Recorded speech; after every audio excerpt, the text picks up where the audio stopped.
Individuality and total separation of parts is the ultimate paradox. The greatest individual is God, and thus represents the greatest possible form of freedom. Freedom absolute, since in this absolutist state, nothing else can give or take away this freedom. It is only when division occurs, to be away from individuation, that eventually the greatest form of enslavement can happen. The more divisions that occur in a system, the weaker that system becomes until it collapses. Division, which is to have two visions, is to legitimately and definitively see oneself in a paradoxical situation, where both good and evil are on equal terms, to know both good and evil as stated biblically. It is to be equally free and enslaved at exactly the same time. The best and the worst coexist in the same moment. It is the crux or crossing point towards the species moving further in one direction or its opposite. More freedom or more tyranny and oppression. Hence, if one has properly discerned the symbol, perfect vision is the ability to visualize both perspectives in an equal frame and thus make a choice. It is not an error to realize that those who are more individualistic gear themselves towards conditions of freedom, even at the risk of their own personal safety. It is the representation of strength, since there may be no one to rely on for support, guidance, or answers to life's problems and difficulties. The risk of this is great, but so are its advantages, since strength in the individual realm is not generated solely on the physical levels, but is also acquired in the mental, emotional, and spiritual levels through persistent and ongoing efforts. Work in this regard is therefore never seen as a burden, since the labor for freedom is its own reward. This is what has always been meant by there being no outside saviors. On the other side of the coin are those who wish to be collectivists, achieving security in herd-like mannerisms and methods of thinking and responding to life's challenges. This way of living caters to weakness and groupthink, which inevitably creates cowardice and an inward proclivity to despise any who truly think for themselves. This has been the reason that the individual whom questions this reality and seeks freedom is continuously called a conspiracy theorist. This label is used as a method to psychologically blacklist the individual from the group-thinking herd. Individuality is given up for conformity and compliance, which are the pillars of all totalitarian regimes. The state seizes absolute authority to confer its so-called protections upon its enslaved populace who have stated that they are too weak to defend themselves against any and all threats. To the state, and thus the herd, the individual represents danger and uncertainty, and therefore must be eliminated from the equation of society. Taken symbolically, this is the legitimate basis for the 99% versus the 1%. Those who are the 1% have the strength of mind, character, and willpower to stay the course through all of the mental and emotional manipulation, proving every moment that they have the resilience and fortitude to stand alone. The 99% prove that they want to be saved, even if it means living in a state of tyranny and oppression. There are those who in this very tiny percentage have always been making Herculean efforts to enlighten the majority of their fellow species to a greater reality, only to be continuously met with ridicule, mockery, disdain, and even anger. Family, friends, neighbors, strangers, it has seemed vital and necessary to make these attempts continuously and repeatedly, even when in vain. Those who do this genuinely in the concern for the populace do so from the heart, which is all that matters regardless of the results. The 99%, which are the symbol of 9/11 and the Phoenix, march toward their fate through the acceptance of the global inventory system of the beast, while the 1%, looking towards quite uncertain horizons, face a test of spirit unlike anything that can be imagined, in which no promises are made and the future is unwritten. Salvation is an individual responsibility, as it was meant to be. God is the ultimate individual, and thus to be in communion with God is to intuitively follow that path. Those who live in trepidation and fear of ultimates, let alone microscopic problems, are not in communication with God, and are incapable of listening. God is in the silence of solitude, not in the noise of the crowd. To be an individual in communion is to accept complete responsibility for one's choices and actions, while to divert responsibility and blame others is the mantra of the herd. It is once again no accident that the term lame is in blame. The rulers of the world have the populace locked into a permanent position of terror towards their own mortality, and this keeps their spirit in shackles. They cannot hear that if death is real, then life is unreal, and if life is real, then death is not. Attachments can blind one to the truth, which is potentially the greatest root of fear. Fear is the loss of attachments. The state primarily focuses on this when promising protection for one's family and loved ones against perceived external threats. This is not to mistake or invalidate the enormous potential value gained through experiences with those one cares about. That is not what is being said. It is to assert that those who wish to lord over others utilize tactics of manipulation over the thoughts and emotions that its populace has over those they are closest to. Attachment is fear. If everyone understood their relationship with God, no one would fear for anything. It is because one doesn't understand their relationship with themselves that they fear everything.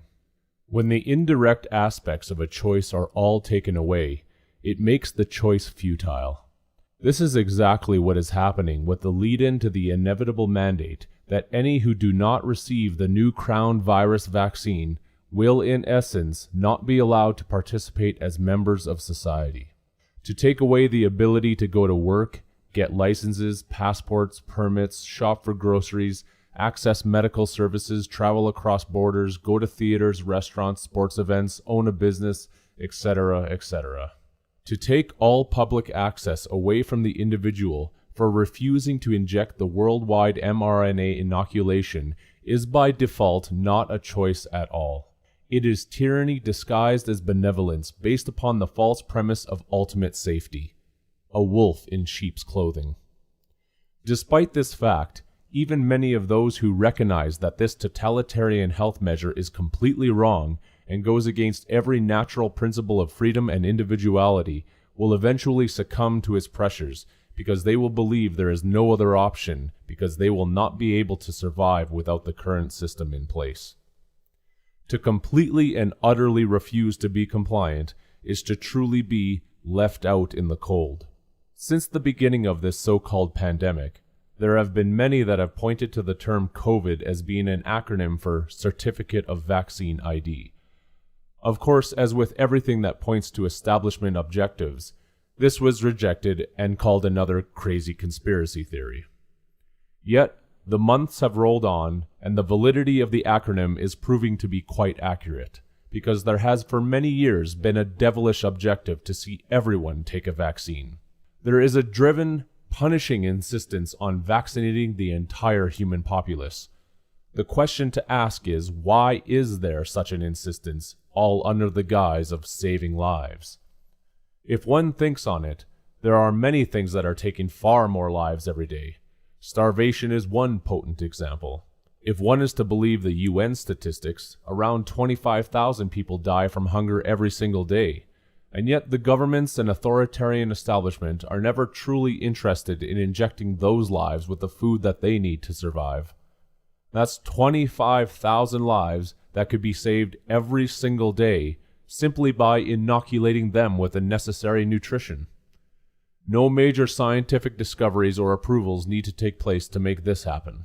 Simply provide the food that is needed. This is also not just part of any pandemic. This has been going on every day for decades without any end in sight. Obviously, 25,000 lives a day is not enough for the authorities to sound the alarms. Perhaps it's because those lives count for nothing in the eyes of the governments and major corporations. Perhaps the cost of saving all of those lives is just a little too much. Let us also not forget how many lives get sent off to wars to die while supposedly fighting for freedom. A freedom which doesn't exist under the same regime that sent those same people to war, regardless of who the victor was. The word vaccine is rooted in the Latin vacca, which means cow. This social group of animals is a perfect representation of collective animal behavior. The call for the human populace to all be vaccinated and reach herd immunity is tied into this groupthink paradigm. To be in the collective is to be a cow in the herd, a cow herd. Thus, vaccinations can truly spell out for us the herding of the nations. Done on a global scale, this is something that is of biblical proportions. The problem with this is inherent in its very presentation. There are, never have been, or ever will be silver bullet solutions to anything in life. To present a vaccine, a product of pharmaceutical corporations, as the be-all, end-all solution to a problem of virology, with the eventual condition that one needs to inject said product into their bodies to continue their presence in public society, is by its very notion and definition complete authoritarianism. Individual health has never been a collective ruling, and the moment it is made into one, every natural freedom is completely lost, since all freedom stems from health and all of its individual multidimensional qualities: physical, mental, emotional, spiritual. If everyone is told what to put into their bodies, the oppressors will not stop there. Everyone will be told what to think, what to feel, and what to believe. All of these will be formed into laws, with the non-compliant being eradicated. Some of these statutes are already in place, as anyone can see. Perhaps the histories and implications of such things as the Inquisition or the assimilation of the First Nations into residential schools has not really been comprehended. The idea that an individual can indirectly protect another by taking a product is a philosophical farce. Person A does not lose their headache because person B took the aspirin. Likewise, the concept that there are any one-size-fits-all solutions in medicine is also overwhelmingly absurd, which completely and utterly fails to take into account that every patient is different and requires a unique diagnosis to treat for any condition, current or potentially ensuing. The current measures of oppression, along with any silver bullet vaccine solution, have nothing to do with medicine and nothing to do with health. The governments and pharmaceutical corporations of the world would have us believe that our natural immune system is not a quality defense system given to us by God or nature, but is instead to be viewed as a vaccine storage facility that is always deficient in vaccine supply. As the World Health Organization states, vaccines are heroes. It must also be asked why the governments and media are always so interested in insulting anyone who questions their so-called official narrative. Have we not always been taught that those who are intent on insulting others are considered bullies, intimidators, and tyrants?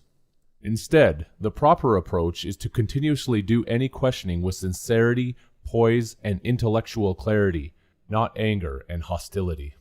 The establishment loves to point out anger-driven responses as proof that the questioner is an unintelligent conspiracy quack, incapable of controlling even their own emotional state, especially when anger-driven reactions also lead to physical violence. High levels of intelligence, especially when from the heart, is the way to drive the darkness out. Violent protests never do anything, ever. Protests and anger are ammunition for the establishment to use against anyone that is able to see past their veil of psychological gatekeeping. Ask again, why is there always such an interest in establishment thinkers to be intimidating and overtly insulting? Even if a conspiracy theory is just a nonsensical belief, as it is constantly said, is an individual not supposed to have freedom of religion? Would this freedom of religion not include any and all types of belief as to what reality is? Perhaps belief truly is a threat and danger to those in positions of power. The other isolative measures demanded upon the populace have been symbolic in their own right. While everyone was told that we are all in this together, the same forces imposing these measures said to stay 6 feet apart. 6 feet under, 6 feet apart. Everyone is therefore symbolically dead to each other. The masks have significant relevance as well, with the word mask being from the Latin term persona, which means person, personality, individual. Masks are the grand symbol of conformity, where there are no longer free individuals. Everyone is simply another number in the collective global inventory system. Can anyone stay 6 feet apart from life? Can anyone wear a mask to be disguised from the fate of their own death? Ironically, the one and only way to permanently save a life from the grips of death is to not give birth to it in the first place, thus relegating the aspect of saving lives by using any measures into something that cannot ever occur. Physical continuity is the only thing that can ever be hoped for, and is the actual sales pitch to destroy freedoms in exchange for some type of perceived isolated protection. The aspect of quarantine carries within itself the symbolically significant number 40, which has been noted in previous works, among those 40 Weeks of Silence, which pointed out the symbolic correlation of the year 2020 with that of the quarantine. When one is dead, they are silent, and inversely, when one is silent, they are considered in the eyes of the authorities to be dead. When one wears a mask, they are silent. When one is in quarantine, they are silent. A maxim of law is that silence is consent. And 40 also symbolizes the birth or movement into a new world or new age, as linked with the 40 weeks of gestation in pregnancy. The only way for a new world to be created is for the old one to be destroyed. This cannot be argued in any capacity. It is a basic principle of all construction. Destruction, then construction. The headline of this symbol has never been called the renovated world order. This type of silence in quarantine is the opposite of that previously mentioned in regards to one's communion with the Absolute. It is, in fact, the silence rendered through a negation of communion, by way of the insistence to exist in a profane secular system. Freedom is never a choice. It is innate. It is an internal compass that guides one through storms of persecution, hardship, and cruelty. A free spirit does not have to be convinced that they are free. They do not need a government or a corporation to tell them that they are free. Either one is free, or they are not. It is as simple as that. Denying the system and being in the 1% does not automatically mean acceptance in the communion. It is a chance at a chance. Denial of a vaccine in and of itself does not automatically mean that one has worked on themselves to any degree whatsoever.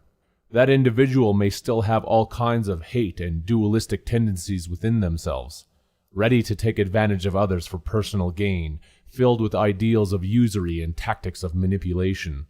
To simply be anti-establishment does not automatically make one qualitatively equipped to listen to the eternal and walk the narrow path. Remember, all of this is a chance at a chance. There is no love or empathy from anyone who wishes to inflict a false choice upon the populace that ushers those who are non-compliant out of society. It has been said that to not fall in line with freedom-destroying measures is selfish, but there is in fact nothing more selfish than the infliction of physical mandates put upon any individual. Where is the love in pushing individuals into the cold because they do not want to inject a pharmaceutical product into their own physical presence? What form of medical practice is that? The legitimate spirit of medicine and health denounces such measures. They are the antithesis of health. They are the antithesis of medicine. Any doctor or individual that announces their belief in the legitimacy of such practices is simultaneously announcing their belief in a system of Satanism and the black arts. It is no fiction that our fellow men do not want anyone to deviate from the path that is already lined up for us. Why is that? Why is it so important to just fall in line? Really sit with that question, because its implications are quite astounding. So, what are the options in this world to come? The first option is to simply get the vaccine. Align your actions with the tyrannical establishment while going along with the 99% and see where that takes you. If one feels that it means nothing to do this and that life is just going to go back to normal, then go headlong into it. That is the path that is already lined up for anyone to take. Many who claim that they are religious and believe in their Savior will choose this option because they also believe their faith indemnifies themselves from such a choice. This, of course, is a false and very presumptuous belief to have. Many others are not even thinking about its implications at all. They will get the vaccine and believe life will just continue on in fashion. For the majority of humans, becoming a part of the global inventory system is not a thought that needs to be considered even for a moment. Another option is to rage against the measures with furor and tempest. Actions of violence and a tendency to inflict as much destruction as one can do alone or in groups is what this path calls for. There is no grace in this choice, and it is truly a fool's errand. The bigger picture is still not being seen. It is not only the governments and rulers inflicting all of these measures. It is the 99% falling in line, and even quite often, demanding that it occur. Another option, which it has become increasingly obvious that many more are considering, is to take one's own life. This is defeatist in the ultimate sense, and gives in to personal despair. The higher principle of what one truly is cannot be understood by any who take this course of action. As with every bodily death, the individual does not die. Only the vehicle which the individual finds themselves in during this particular life experience. Despair caters to weakness, and weakness caters to this totalitarian system. Never take this option. There is always a better way. What else is there to do? Does one run away into the woods by themselves or with others and try to eke out an existence? Is this the method? What does this method mean, and can something like this even be sustainable? So what is the solution?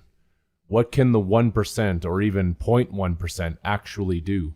It's a big question, which will require a tremendous amount of effort to resolve. With enough energy and intention, it can be done.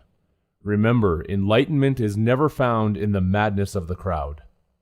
When enough pressure is put on any system, including the individual, that pressure can either be released or something else can happen with it. The pressure reaches its apex, which can then be turned inward, and it becomes atomic. The great paradox is resolved, where the indivisible becomes divisible into everything. God is in man, and man is in God. A thought at this point to be pondered is, what does evolution actually look like? Would it not be the most difficult process imaginable?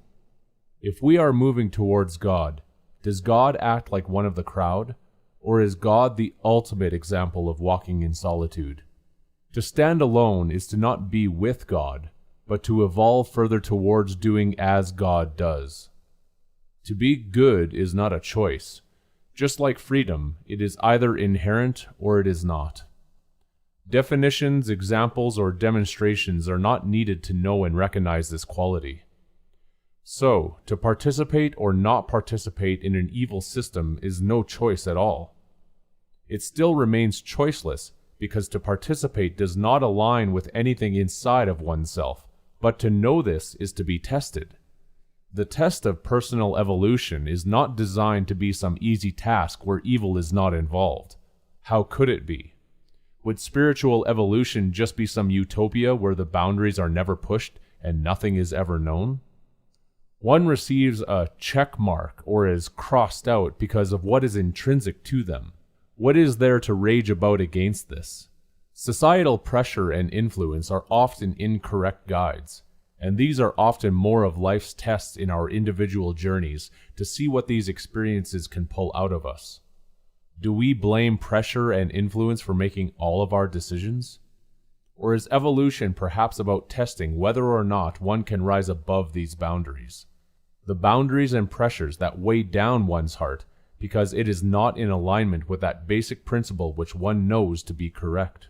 To truly know this is to understand that in freedom, everyone's path will be different. It is for this reason that no one can tell anyone in a concrete way what to do with their lives or what choices they should make. Not on either side of the fence. To do this would be to create another organizational authority, which would in time eventually lead to the same oppressive construct that we see before us today. That is not freedom. Freedom is never being told what to do, good or bad. This is often very difficult to comprehend, since the line between freedom and enslavement is paper thin. The individual that is truly free does not require permission to create a better world. The individual that is truly free recognizes when there is a constant and consistent pattern of fear and tactics of mental manipulation used by governments, self-appointed authorities, and even their fellow man. The truly free individual also recognizes that there is no changing this pattern, just as it would be impossible to pull darkness from the night. Energy and intention is instead focused upon creating a better world away from the manipulators and those who lust for death and war. A better world is created by the free individual, and there may happen to be other free individuals whose actions align with the principles of freedom. When pushed against a wall and left with no choice, these free individuals may send back everything that was ever tied to the governmental authorities, such as licenses, birth certificates, tax records, etc. As it was once said, "Render to Caesar the things that are Caesar's, and to God the things that are God's." When the last doors of the public are closed upon the free individual, there will be no reason to hold on to that which is Caesar's. They are asking for it all back because it is theirs, and it is given back. The free individual is not silently compliant. The free individual is free to create a better world with others that are free. The free individual is free to return to the source of everything. The free individual is free.